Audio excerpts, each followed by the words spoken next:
Tales from the Odyssey, Book 3, Sirens and Sea Monsters. Chapter 1, The Land of the Living. Thousands of wailing ghosts moved toward Odysseus. Their anguished cries echoed through the fog. Odysseus and his men began to run. They ran for their lives, fleeing from the dead. "Land ahead!" one of Odysseus's men called. Odysseus woke from his nightmare. He had fallen asleep on the deck of his ship. He had been dreaming of his visit to the spirit world ruled by Hades and Persephone. Now in the distance he could see the island of Circe, the enchantress. "I will tell Circe all that I saw and heard in the land of the dead," he thought. "Then surely she will help us find our way home to Ithaca." For 12 long years Odysseus had yearned to return to the Greek island of Ithaca and be reunited with his beloved wife and son. During that time, he and his men had fought in the Trojan War. They had battled the Cyclops, a one-eyed monster. They had escaped cannibal giants, losing all but one of their ships.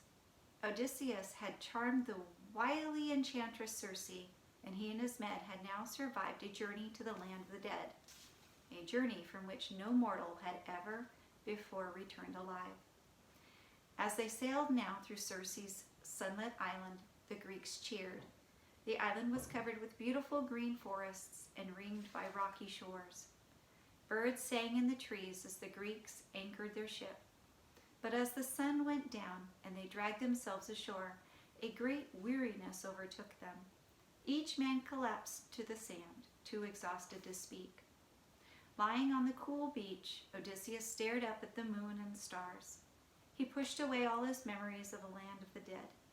He felt the soft breezes and listened to the waves lap the shore. The world of the living seemed an extraordinary place indeed. As rosy-fingered dawn spread over the island, Odysseus opened his eyes. He saw Circe emerge from her palace. She was dressed in a beautiful gown of rainbow colors. Her handmaidens trailed behind her in the fresh morning air, carrying trays of meat, bread, and wine. Odysseus jumped to his feet and awakened his men. Then he hurried to greet the goddess. Though the enchantress had once tried to harm him and his men, she was now their friend and protector. "Greetings," Odysseus called. "Welcome, my brave friends," said Circe, smiling. "You have done what no other mortals have ever done. You have traveled to the land of the dead and returned. When you die, others will say that you have died twice. Yes, we are grateful to the gods for our safe journey back to your island. We pray that you will now help us find our way home to Ithaca." "Indeed I will," said Circe. "But today you must rest, for you have a long, hard voyage ahead of you. Feast and drink and celebrate your return. Then tomorrow, when the dawn breaks, you shall set sail for Ithaca." The men cheered. They were famished and thirsty and delighted to spend the day in the company of Circe and her lovely handmaidens. All morning and all afternoon, Odysseus and his men feasted and drank wine. When the sun finally set and darkness covered the island, the men lay down in the hollow of their ship and fell fast asleep. Odysseus himself did not rest. Circe took him by the hand and led him into the moonlit forest. Together they sat in the shadows beneath a towering oak. "Tell me of your journey, Odysseus," Circe said. "What did you see in the land of the dead? What did you learn there?"